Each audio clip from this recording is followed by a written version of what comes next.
বাংলাদেশের রাষ্ট্রপতি মোহাম্মদ শাহাবুদ্দিন শুক্রবার পদত্যাগ করতে যাচ্ছেন। বৃহস্পতিবার রয়টার্সকে এ তথ্য নিশ্চিত করেছেন রাষ্ট্রপতির শাহাবুদ্দিনের মুখপাত্র জানান, সংবিধান অনুযায়ী রাষ্ট্রপতি স্বাক্ষরিত পদত্যাগপত্র জাতীয় সংসদের স্পিকারের কাছে জমা দেওয়ার সঙ্গে সঙ্গে তা কার্যকর হবে। স্পিকার থাইল্যান্ড সফর শেষে শুক্রবার দেশে ফিরলে রাষ্ট্রপতি তার কাছে পদত্যাগপত্র জমা দেবেন। মুখপাত্র জানান, সংবিধান অনুযায়ী রাষ্ট্রপতি স্বাক্ষরিত পদত্যাগপত্র জাতীয় সংসদের স্পিকারের কাছে জমা দেওয়ার সঙ্গে সঙ্গে তা কার্যকর হবে। স্পিকার থাইল্যান্ড সফর শেষে দেশে ফিরলে রাষ্ট্রপতি তার কাছে পদত্যাগপত্র জমা দেবেন। রাষ্ট্রপতি শাহাবুদ্দিনের পদত্যাগের কারণ আনুষ্ঠানিকভাবে জানানো হয়নি। সংবিধান অনুযায়ী রাষ্ট্রপতির পদ শূন্য হলে নতুন রাষ্ট্রপতি নির্বাচিত না হওয়া পর্যন্ত জাতীয় সংসদের স্পিকার ভারপ্রাপ্ত রাষ্ট্রপতির দায়িত্ব পালন করবেন।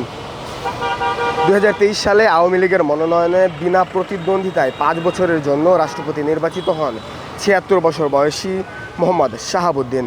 এর আগে তার পদত্যাগের বিষয়ে স্বরাষ্ট্রমন্ত্রী সালাহুদ্দিন আহমেদ সাংবাদিকদের বলেছেন, রাষ্ট্রপতি সাংবিধানিকভাবে স্বাস্থ্যগত কারণে অথবা যে কোনো কারণে পদত্যাগ করতে চাইলে সেটা অপশন আছে, তবে পদত্যাগের বিষয়ে আমরা জানি না।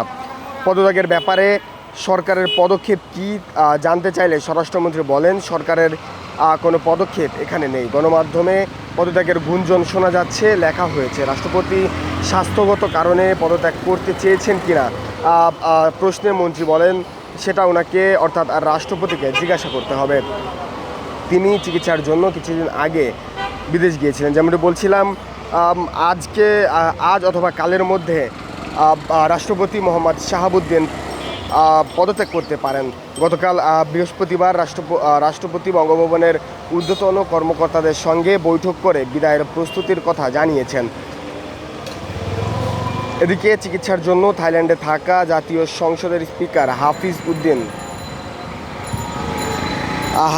আহমেদের নির্ধারিত সময়ের 2 দিন আগেই অর্থাৎ আজ শুক্রবার দুপুরে দেশে ফিরছেন।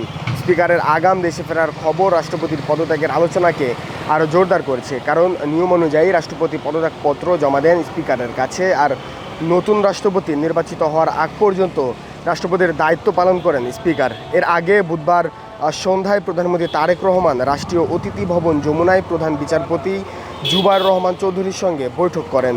এসব তৎপরতার সঙ্গে রাষ্ট্রপতির সম্ভাব্য পদত্যাগের কোনো সম্পর্ক রয়েছে কিনা তা নিশ্চিত হওয়া যায়নি।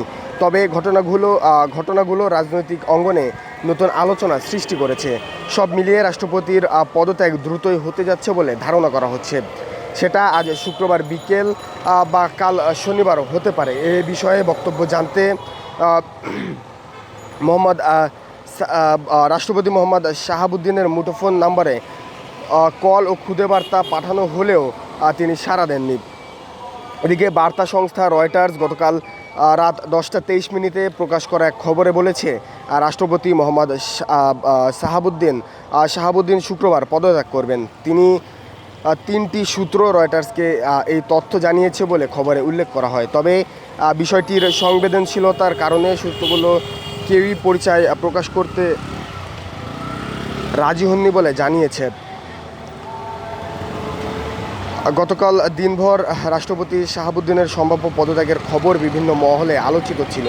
বিএনপি নেতাদের মধ্যেও এ নিয়ে নানামুখী আলোচনা ছিল। আওয়ামী লীগ সরকারের সময় 2023 সালের 24 এপ্রিল 5 বছরের জন্য রাষ্ট্রপতির দায়িত্ব নিয়েছিলেন 75 বছর বয়সী মোহাম্মদ শাহাবুদ্দিন। সে অনুযায়ী তার 5 বছরের মেয়াদ 2028 সালের এপ্রিলে শেষ হওয়ার কথা। এদিকে রাষ্ট্রপতি দপ্তরের একাধিক কর্মকর্তা গণমাধ্যমকে জানিয়েছে, রাষ্ট্রপতি মোহাম্মদ শাহাবুদ্দিনের পদত্যাগের ব্যাপারে মানসিকভাবে সিদ্ধান্ত নিয়েছেন। স্পিকার দেশে ফেরার পর তিনি পদত্যাগ করতে পারেন। সরকার সংশ্লিষ্ট একটি সূত্র থেকে জানা গেছে, পদত্যাগের বিষয়ে রাষ্ট্রপতি মোহাম্মদ শাহাবুদ্দিনকে সম্প্রতি বিএনপির উচ্চ পর্যায় থেকে বার্তা পাঠানো হয়েছে। তবে আনুষঙ্গিক প্রস্তুতির জন্য শুক্রবার পর্যন্ত তার সময় দরকার বলে জানানো হয়েছে, এমন কথাও সংশ্লিষ্ট মহলের আলোচনায় রয়েছে। তাই আজ বিকেল বা আগামীকাল শনিবারের মধ্যে সম্ভাব্য পদত্যাগ নিয়ে গতকাল আলোচনা জোরদার হয়েছে।